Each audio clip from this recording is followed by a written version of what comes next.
덴마크는 어떻게 분열을 극복했나? 그룬트비와 그 부모의 양육에서 한국 부모가 배울 점. 오늘의 질문. 지금 우리 사회는 분열되어 있습니다. 세대 간 갈등, 이념적 대립, 교육과 경제 그리고 정치를 둘러싼 끝없는 논쟁까지 어떻게 하면 우리는 다시 하나가 될 수 있을까요? 덴마크도 한때 심각한 분열과 혼란을 겪었습니다. 그러나 그들은 극복했습니다. 무엇이 그들을 다시 하나로 만들었을까요? 그 중심에는 니콜라이 그룬트비라는 교육 개혁자가 있었습니다. 그는 단순한 교육자가 아니라 덴마크를 바꾼 사람이었습니다. 그의 철학과 양육관 속에서 한국 부모들이 배울 수 있는 점은 무엇일까요? 일부 덴마크는 어떻게 분열되었는가? 최근 미국의 전 대통령 도널드 트럼프는 덴마크의 그린란드를 사고 싶다고 공개적으로 이야기한 적이 있습니다. 당시 덴마크 정부는 단호하게 거부했지만 이 사건은 덴마크가 얼마나 오랜 세월 동안 자신의 땅을 지키기 위해 싸워왔는지를 다시 떠올리게 만들었습니다.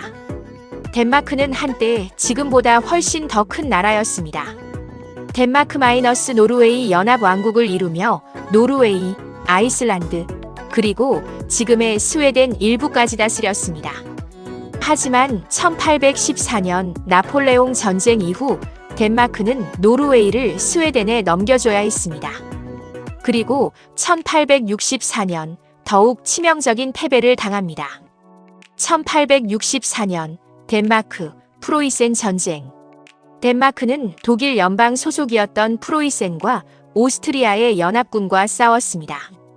결과는 처참한 패배였습니다. 덴마크는 국토의 3분의 1을 잃고 슐레스비히와 홀슈타인을 독일에게 빼앗겼습니다. 이 패배로 덴마크는 이제 북유럽의 강국이 아니라 유럽에서 가장 작은 나라 중 하나가 되었습니다. 패배 이후 덴마크 사회는 절망 속에서 혼란과 분열에 빠졌습니다. 귀족과 농민, 도시와 시골, 보수파와 개혁파가 서로 대립했습니다. 어떤 사람들은 강한 군대를 다시 만들어야 한다고 주장했고, 어떤 사람들은 덴마크를 완전히 새롭게 만들어야 한다고 말했습니다. 이제 덴마크는 무엇을 해야 하는가? 전쟁에서 복수할 것인가 아니면 다른 길을 찾아야 하는가? 이때 덴마크가 내린 결정은 놀라웠습니다. 그들은 군대를 키우는 대신 국민을 키우기로 결정했습니다. 즉, 전쟁이 아니라 교육과 양육을 통해 새로운 덴마크를 만들기로 한 것입니다. 2부 경쟁이 없는 교육을 향해. 그룬트비가 제시한 해법은 단순했습니다. 우리는 서로를 더 잘 알아야 한다. 그리고 서로를 이해하기 위한 가장 좋은 방법은 같이 배우는 것이다. 하지만 기존의 학교들은 문제를 해결하지 못했습니다. 전통적인 학교는 시험과 암기에 집중했습니다. 게다가 19세기 중반 덴마크의 교육 시스템은 소수 엘리트들을 위한 것이었습니다. 학교는 귀족과 상류층 자녀만 다닐 수 있었습니다. 교육 내용은 라틴어, 신학, 고전 문학 중심이었습니다. 일반 국민들은 학교에 갈 필요조차 없다는 인식이 지배적이었습니다. 덴마크의 농민과 노동자들은 배울 필요가 없는 사람들로 여겨졌습니다. 대부분의 국민들은 읽고 쓰는 법조차 배우지 못했습니다. 공부는 귀족들이 하는 것이고 농민은 노동을 하면 된다. 국민의 역할은 왕과 귀족을 따르는 것이지 스스로 생각하는 것이 아니다. 이것이 당시 교육에 대한 인식이었습니다.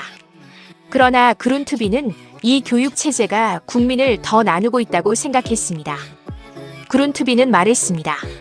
덴마크는 강한 군대가 아니라 강한 국민을 만들어야 한다. 교육은 암기가 아니라 삶과 연결되어야 한다. 신앙은 교리가 아니라 살아있는 경험이 되어야 한다. 3부 교육을 국민 모두에게 국민고등학교 운동. 그룬트비는 국민을 하나로 묶기 위해서는 모든 국민이 함께 배워야 한다고 믿었습니다. 그래서 그는 모두가 다닐 수 있는 학교를 만들었습니다. 이것이 바로 국민고등학교 운동입니다. 귀족과 농민이 함께 배우는 학교, 시험과 성적이 없는 학교, 지식이 아니라 삶을 배우는 학교. 그룬트비는 국민고등학교를 통해 덴마크 교육을 완전히 바꾸었습니다. 교육은 이제 소수 엘리트의 것이 아니라 모든 국민이 가져야 할 기본적인 권리가 되었습니다. 생각해보세요.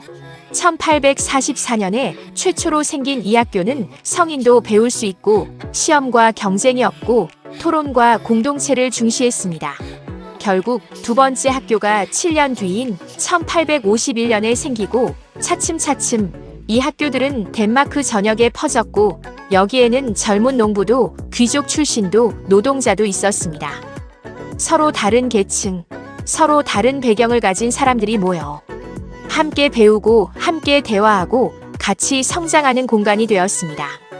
그리고 덴마크 사회는 점차 하나로 뭉쳐갔습니다. 이러한 변화는 단순한 교육개혁이 아니었습니다. 그룬트비는 단순히 학교를 만든 것이 아니라 덴마크 국민을 다시 연결하는 방법을 만든 것이었습니다. 사부 하지만 그룬트비도 갈등 속에서 자랐다. 그룬트비는 국민을 하나로 묶기 위해 평생을 헌신했습니다. 그런데 그는 처음부터 그런 사람이었을까요? 아니면 그 자신도 분열 속에서 고민했던 사람일까요? 놀랍게도 그룬트비도 어릴 때부터 갈등 속에서 성장했습니다. 그것은 바로 그의 부모 때문이었습니다. 그룬트비의 아버지는 매우 엄격한 전통적인 루터교 목사였습니다. 그는 교육을 엄격한 규율과 신앙훈련으로 생각했습니다. 바른 신앙을 가지려면 철저한 교리를 배워야 한다. 아이들은 부모의 가르침을 절대적으로 따라야 한다. 그룬트비의 어린 시절은 이러한 규율 속에서 채워졌습니다. 하지만 그의 어머니는 달랐습니다. 그녀는 실용적이고 현실적인 사람이었습니다. 신앙도 중요하지만 삶 속에서 배우는 것이 더 중요하다. 사람은 책에서만 배우는 것이 아니라 경험 속에서 배운다. 그녀는 북유럽 전통을 중시했고 아들이 세상을 더 넓게 볼 수 있기를 원했습니다.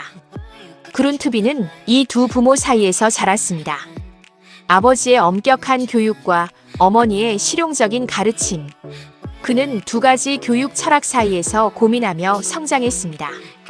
그리고 결국 그는 두 가지를 조화롭게 융합하여 새로운 교육 철학을 만들어냈습니다. 즉, 교리와 학문뿐만 아니라 삶 속에서 배우는 교육. 시험과 성적이 아니라 대화를 통한 교육. 그룬트비는 덴마크를 하나로 만들었습니다.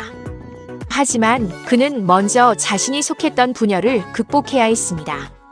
그는 자신의 부모가 전혀 다른 교육 철학을 가지고 있었지만 둘 중 하나를 선택하는 것이 아니라 그 둘을 융합하는 길을 찾았습니다. 그렇다면 우리는 어떨까요? 우리도 부모로서 우리 아이들에게 무엇을 물려줄까요? 그리고 부모의 가치관이 다를 때 우리는 어떻게 해야 할까요?